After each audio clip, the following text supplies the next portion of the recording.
Bonjour, bienvenue sur le podcast Une maison en France.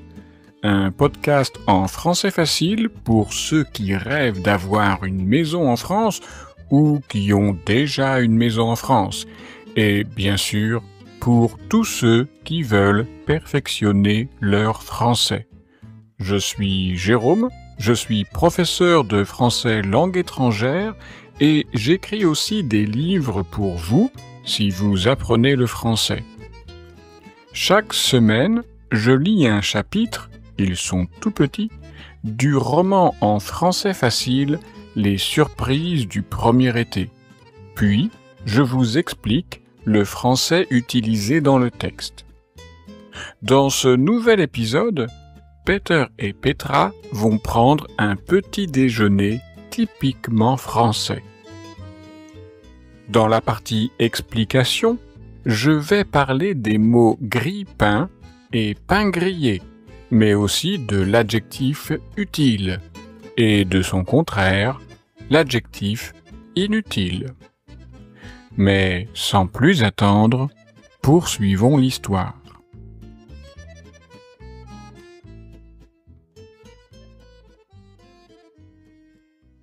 Dans la cuisine, il y a une bonne odeur de café et de pain grillé. Petra a trouvé un vieux grille-pain.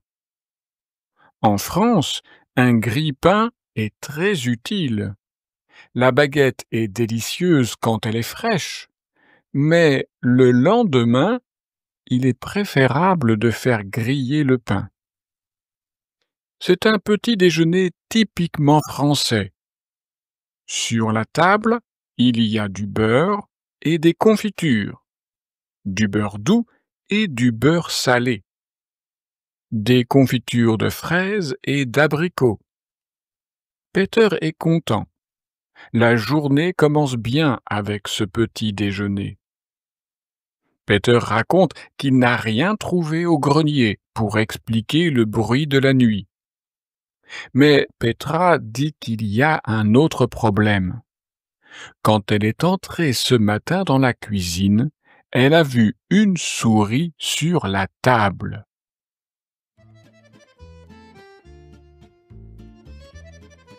Et vous, comment est votre petit déjeuner? Est-ce que vous buvez du café ou du thé ou encore du lait? Est-ce que c'est un petit déjeuner plutôt sucré avec de la confiture sur du pain? Ou est-ce que c'est un petit déjeuner plutôt salé avec du fromage, par exemple? Restons dans la cuisine pour commencer avec la première remarque sur le français. Écoutez cet extrait du texte et essayez de trouver le mot qui est répété plusieurs fois sous différentes formes. Attention, ce n'est pas le mot pain. Écoutez. Dans la cuisine, il y a une bonne odeur de café et de pain grillé. Petra a trouvé un vieux grille-pain. En France, un grille-pain est très utile. La baguette est délicieuse quand elle est fraîche, mais le lendemain, il est préférable de faire griller le pain. Avez-vous trouvé? Oui? Non? Une bonne odeur de pain grillé, un vieux grille-pain, faire griller le pain. Il s'agit du verbe griller. Griller un aliment, c'est exposer cet aliment à une forte source de chaleur. Ici, il est question de griller du pain. Le pain prend alors une couleur dorée, il dégage une bonne odeur. Mais attention, si tu laisses trop longtemps le pain griller, il devient tout noir comme du charbon. Pour faire griller du pain, on utilise un grille-pain. C'est un appareil électrique qu'on trouve dans presque toutes les cuisines françaises. Quand tu utilises un grille-pain pour faire griller du pain, tu obtiens du pain grillé. Et là, le mot griller dans pain grillé est alors un adjectif. On peut utiliser le verbe griller quand on cuisine d'autres aliments, par exemple avec un barbecue. On peut faire griller de la viande ou même des légumes. Et alors, vous allez peut-être mieux comprendre l'origine du verbe griller en français. Si vous avez un barbecue, vous posez les aliments sur un objet fait de tiges métalliques qui se croisent de manière perpendiculaire. Et cet objet, que l'on peut mettre sur le feu et sur lequel on pose ensuite les aliments, cet objet donc s'appelle une grille. La grille d'un barbecue. Mais une grille, c'est en fait tous les objets construits avec des barres ou avec des tiges métalliques qui s'entrecroisent. Et on peut utiliser ce genre d'objet pour fermer une entrée. C'est alors une sorte de barrière, une sorte de grande porte pour clôturer une propriété. Parfois, les grilles peuvent être sur un mur. Si les tiges métalliques ont été travaillées, on parlera alors de grilles en fer forgé. On trouve souvent des grilles en fer forgé à l'entrée d'un château ou devant les grandes maisons de maître. C'est incroyable, avec la langue française, on peut facilement passer du grille-pain à la grille en fer forgé d'un château. La langue française est toujours pleine de surprises. Donc, en France, un grille-pain, c'est très utile. Utile? Voilà un mot très intéressant. Le mot utile signifie qui sert à quelque chose, qui aide. Avoir un grille-pain, c'est très utile si ton pain n'est plus très frais. Un parasol est très utile si tu veux manger sur la terrasse et qu'il y a beaucoup de soleil. Un parapluie est utile s'il pleut.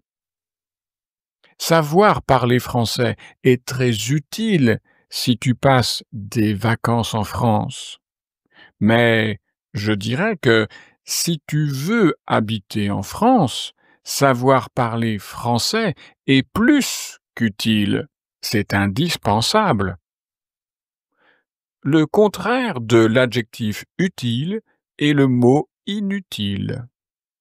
Par exemple, il est inutile de venir trop tôt, car le magasin n'ouvre pas avant 10 heures. Ici, on pourrait dire aussi « ce n'est pas la peine de venir trop tôt » ou « ça ne sert à rien de venir trop tôt ». On peut souvent remplacer le mot inutile par une négation. Ce n'est pas utile.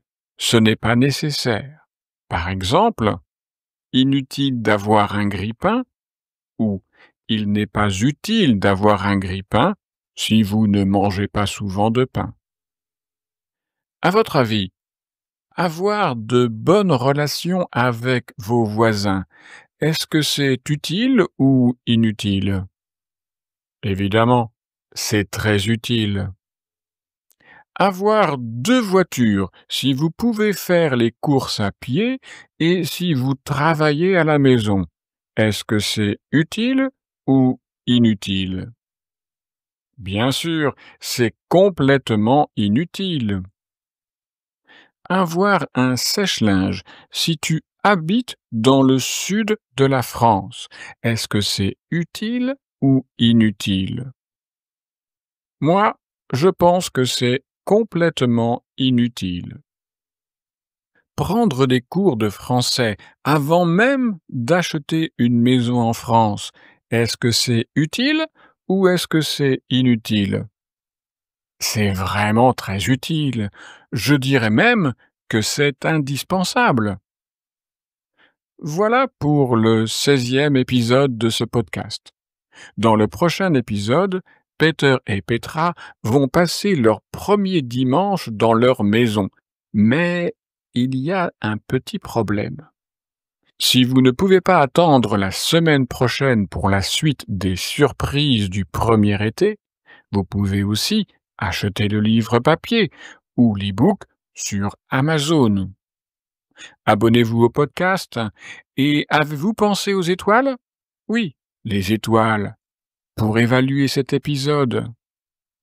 Et si vous aimez ce podcast, alors faites-le savoir en écrivant par exemple un commentaire sympathique. Ce serait formidable, ce serait même super. Et rappelez-vous, connaître quelques mots de français, c'est utile. Mais savoir parler français quand on veut avoir une maison en France ou quand on a une maison en France, ce n'est pas inutile, c'est indispensable. Si vous voulez perfectionner votre français, je peux vous aider avec mes leçons en ligne. Pour en savoir plus, vous trouverez mon adresse e-mail et mon site internet dans la description de cet épisode. Au revoir!